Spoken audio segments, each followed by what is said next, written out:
entender um pouquinho o que é isso na prática com o Juliano, que é um aluno aqui do terceiro ano do ensino médio, aqui da Prefeitura de São Paulo, de uma escola de ensino médio, que faz um trabalho, vocês têm um trabalho lá como é que vocês chamam lá? De educação midiática ou vocês chamam como é o nome? Imprensa Jovem. Imprensa Jovem. É um projeto. Eu não lembrar se era Imprensa Jovem que vocês chamavam lá. Então, vocês chamam de Imprensa Jovem, Isso. que é um trabalho, claro, cujo conceito está dentro da educação midiática. Mas eu queria que você contasse um pouquinho na prática como é que funciona, o que vocês fazem de fato, para depois contar um pouquinho como que isso mudou, na verdade, o seu conceito para receber informações e para analisar informações. Uhum. Bom, o que a gente faz na prática na escola é dividido em duas áreas, porque o projeto Imprensa Jovens ele é tipo um guarda-chuva de projetos da instituição escolar, chamado Educomunicação, e o Imprensa Jovem é um desses projetos. Dentro da prefeitura. Dentro da prefeitura, que tem a finalidade, seguindo as ideias do Paulo Freire, de educar e ensinar o estudante seguindo os conceitos que ele já tem de si. Então, como é que funciona lá? A gente é dividido em duas partes. A gente tem a parte de projetos, ação, então vai as entrevistas, as visitas aos locais, tudo isso. Fazem reportagem mesmo. Isso. Uhum. E tem a parte de educação midiática, que a gente tem o nosso professor, que dirige o projeto, que ele traz textos de diversos lugares para a gente analisar eles. O primeiro, assim, o que vem sempre na minha cabeça é um texto de um repórter contando a experiência dele de escrever as 3 visões que foi pedida, que mandaram ele escrever sobre uma reportagem. A visão que a linha editorial queria, a visão dos fatos que aconteceram e a visão do povo sobre o caso ocorrido ali. Então, o mesmo jornalista? Isso, o mesmo jornalista escrever, tipo, as 3 linhas de pensamento, 3 formas de pensamento, para meio que mostrar para a gente que uma mesma pessoa pode ter visões diferentes. Depende o que ela quer transmitir, a quem ensina para ela isso. Entendeu?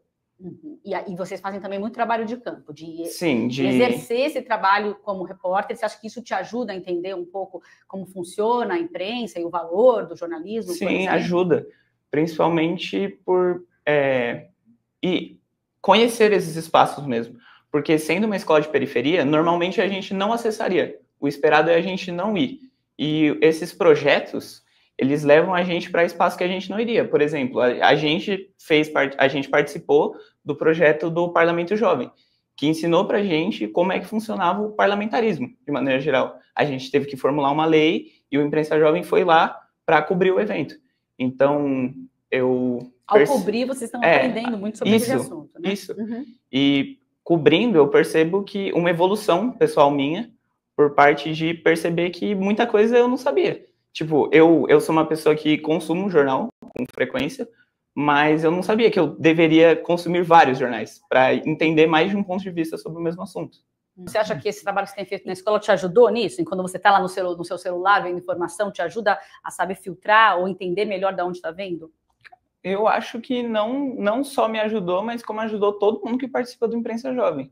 Porque eu percebo uma melhora de todo mundo que está lá. No começo do ano, a gente tinha muitos estudantes que não conseguiam fazer esse discernimento.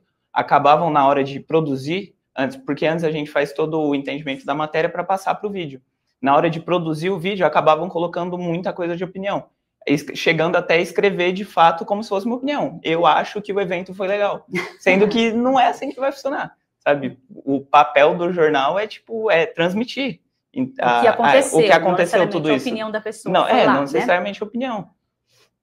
É isso. Entendeu? E quando você vê outras notícias, quando você está ali no seu celular, você consegue discernir, dizer isso aqui, eu estou entendendo que é um influenciador querendo me vender algo, como a Patrícia exemplificou. Sim. Já consegue mais do que você conseguia antes? Sim, porque esses programas, eles trazem para o jovem uma espécie de filtro, porque o filtro antigamente estava nas redes que publicavam essa notícia. Então, por exemplo, o nome de algo já veiculava para você que aquilo era um jornal de fato ou opinião. Hoje em dia, não. Hoje em dia, como ela mesma falou, está tudo muito misturado.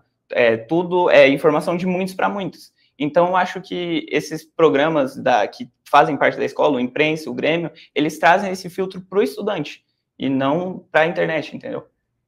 E tem uma coisa também geracional, né? Se diz que, né, Caio, se diz que a geração do Juliano, por exemplo, se diz que eles são nativos digitais, sabem mexer em tudo que aparece, mas eles têm ainda algumas dificuldades, né? A gente estava conversando,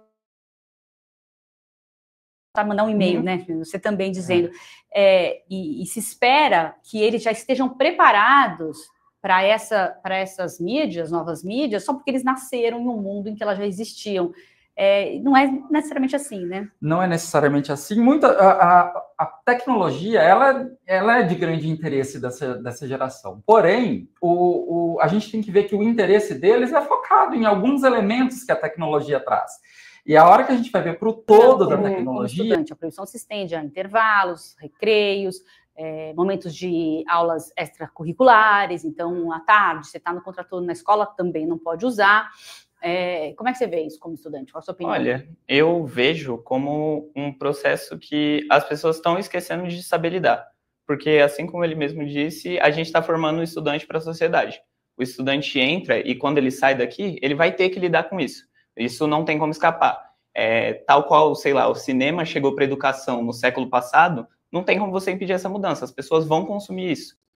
Então, eu vejo que falta a ideia de criar um processo integrador para as redes e para as mídias, no geral. Porque eu fiz um ensino fundamental com sala de informática, tendo computador e tendo esse processo de ensinar a utilizar. Mas eu vejo que, de uns anos para cá, acontece muito um abandono dessas coisas.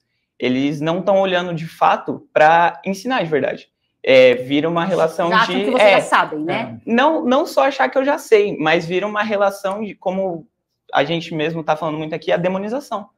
Porque não pode, porque o estudante vai se distrair. Mas calma lá, por que eu não posso conseguir encontrar uma maneira de integrar isso dentro da sala de aula que faça com que o estudante se sinta mais participativo aqui? Por que eu não posso colocar um celular para o estudante fazer uma pesquisa? Ou ver um vídeo? Ou fazer diversas outras coisas, sabe? Eu vejo que falta muito um processo integrador da tecnologia nas escolas hoje. Eu acho que cabe muito a integrar por meio da sala de informática que todo mundo tem hoje em dia para ensinar de verdade. E não só excluir e escantear como se não existisse. Sendo que já é o que está em todo lugar. Está posto. Quase como uma extensão da mão celular hoje em dia. Déficit na saúde mental muito forte dos estudantes. Não é só, né, o fato de consumir notícias que... mas ele está sendo usado de forma muito prejudicial, muito deletéria. Exato. Eu até perguntar para o Juliano, como é que você vê essa função dos professores? Você vê os professores, em geral, preparados aí para discutir esse assunto, ou das tecnologias, ou de maneira geral? Não o seu professor especificamente, que obviamente trabalha com esse assunto, mas o restante, como é que eles lidam com as novas tecnologias? Ou sempre com essa demonização? Eu vejo muito a demonização ainda. Eu acho que, como ele mesmo disse, falta formação para professor entender como trabalhar celular em sala. Porque os professores que dão aula hoje para mim são professores que se formaram há anos atrás, anos antes desse boom tecnológico que a gente teve durante a pandemia, sabe? Então eu diria um despreparo por parte da instituição que educa os professores em preparar eles para a sala, sabe?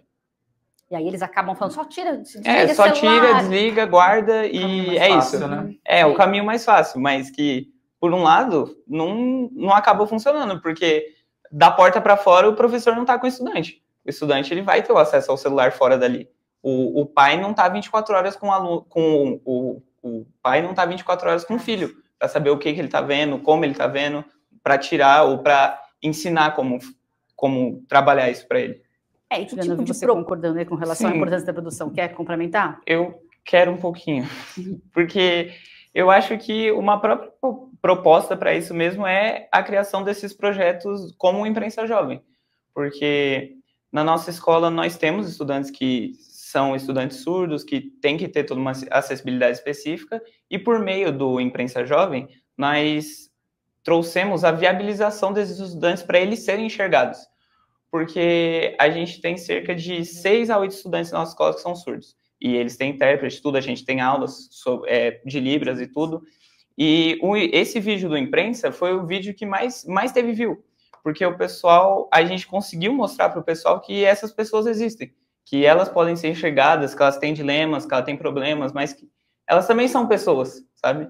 Eu vejo dessa maneira, que você não precisa, como já estávamos falando aqui, você não precisa só ensinar, você pode produzir também. E por meio da produção você compreende todo como é que funciona.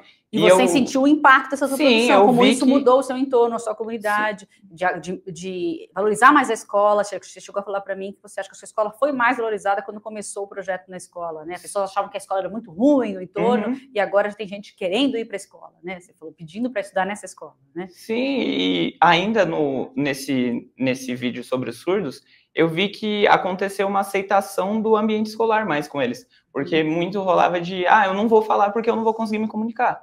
Mas por meio das aulas, por meio do vídeo, do pessoal ver tudo isso, mostrou que dá sim para integrar e se comunicar com eles, mesmo não sabendo Libras, mas de alguma maneira a gente dá um jeito, sabe? A gente integra. Fizeram para a gente aprender, ele até falou que teve no ensino fundamental, né? Para aprender a mexer com tecnologia. Isso. Era essa a função, né? Mas mesmo assim, hoje, não tendo mais laboratório, a gente ainda precisa aprender. Isso que a gente estava falando, a geração dele. Você diz, vocês não mandam e-mail, não é essa geração? Não manda, é WhatsApp, Instagram, só. Isso. DM, não sabe como mandar um e-mail. Às vezes a gente já vê notícias dessa geração chegando ao mercado de trabalho e se precisa se comunicar de uma outra forma, não sabe como comunicar. Quem foi que contou a história da impressão, que pediu para imprimir alguma coisa? Acho que foi o seu professor. Foi uma amiga minha. Foi na sua escola, o que aconteceu? Ela pediu para fazer a impressão de um trabalho, e a professora pediu para ela mandar o documento. Só que ao invés de mandar o Word, um documento tudo feito, ela mandou 2 textos por WhatsApp e pedindo para ela imprimir. Sendo que aí a professora questionou, não, você tem que mandar por Word, é um documento para imprimir, e ela não sabia o que era. Nem o que era Word. Não, nada. E por que vocês não sabem? Por que você acha que vocês já entraram nas tecnologias de outra forma? Porque eu vejo que em algum momento a gente parou de ensinar. Porque todo mundo aqui, a gente estava conversando ontem, um pouco antes, que todo mundo aqui teve um letramento digital, todo mundo teve que fazer esse processo de entender como é que funciona o Word, como que você monta um slide, como que você faz isso. E em algum momento da sociedade, a gente parou de entender que você precisava letrar essas pessoas. Não só para o Word, para o slide, mas para todo o contexto, como que você acessa o Google, como que você faz uma pesquisa direito, como que você manda uma mensagem, essas coisas que a gente entende, que o pessoal diz que a gente entende, eu vejo que a gente acaba não entendendo de fato. Então, até o que nós mesmos consumimos, a gente não consegue explicar direito. Tipo, eu vejo que se eu perguntar para alguém que passa mais de 2, 3, 4 horas no Instagram, ele não consegue, depois de 2 minutos que ele passou ali, ele não consegue explicar o que ele viu. Ele não consegue passar e transmitir o que ele viu, porque é tudo muito rápido, é um estímulo muito grande. Então, eu vejo dessa maneira, sabe?